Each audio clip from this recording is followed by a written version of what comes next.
Hey everybody, Mauricio Raoult here, founder and CEO of Premier Law Group, and thank you for joining me on this, what I think is going to be a relatively short video. Wanted to talk a little bit about one of the issues my clients have, which involve international investors. A lot of times you're getting some people from Canada or South America or wherever, and there's a couple of considerations you need to keep in mind, especially for Canadians. So I'll address the Canadian investors at the end, but some people have gotten into some trouble with unhappy Canadian investors. But a couple things. Number one, if you're exclusively dealing internationally, so you've got international investors and your deal happens to be in international waters, and you do not advertise in the US, so you're just dealing with offshore, which is a little bit off topic, but there is a different exemption here called Regulation S as in Sam.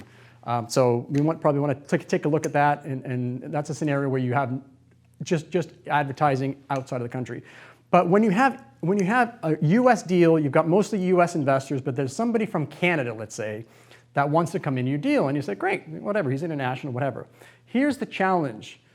You really want to be careful, and you want to work with a really good CPA who deals with international transactions, because number one, most people forget about, is when you are dealing with international folks, you basically become an agent of the IRS, and you are required, prior to sending them whatever their distributions are, you are required to withhold 30% of that money.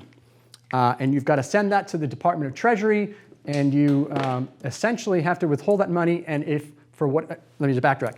What that does is it forces the international investor to file a US tax return so that they can recoup part or all of that 30%.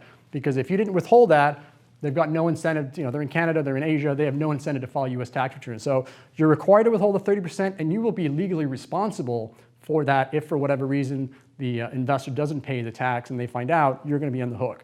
So that's something that's very, very important. One of the easy ways around that, well, easy for you anyway, is if the investor can set up a US LLC and fund the investment through a US LLC, then that takes them away from the international part. You can just issue the K-1 to the LLC, you can wire the money to the US LLC, and they can then worry about how to get that back to their current country of origin. Quick note about Canadians.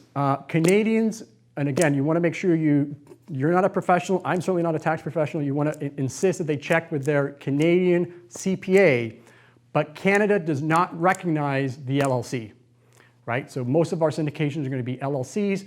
They don't recognize it an LLC, and so they default to a corporation, which, what does that mean? That means they get double taxed. So when you send them that nice $10,000 distribution, they're going to have to pay taxes twice as a corporation. First tax as a corporation, and then tax as an individual. So you want to be very careful about that. The way around that, and again, this is coming from sources from my Canadian CPA friends, the way around that is for them to set up what's called a limited liability, limited partnership, which is something they recognize. It's not available in every state. And recently, some people have told me they can just do a regular LP, so maybe look into that as well. And again, this is something that's going to come from the Canadian CPA. But if they can create this LLP in the US, and again, fund it through that LLP, number one, it solves your problem, because now you're just issuing a K-1 to the LLP, and from their perspective, they don't get the double taxes. Now the money's coming from an LLP, they recognize those, and it'll be just disregarded or just passed through like we have here in the United States with our LLCs. So anyway, hopefully that was helpful. If you need to get a hold of me, you know where to find me. I'm at premierlawgroup.net, and looking forward to the next video.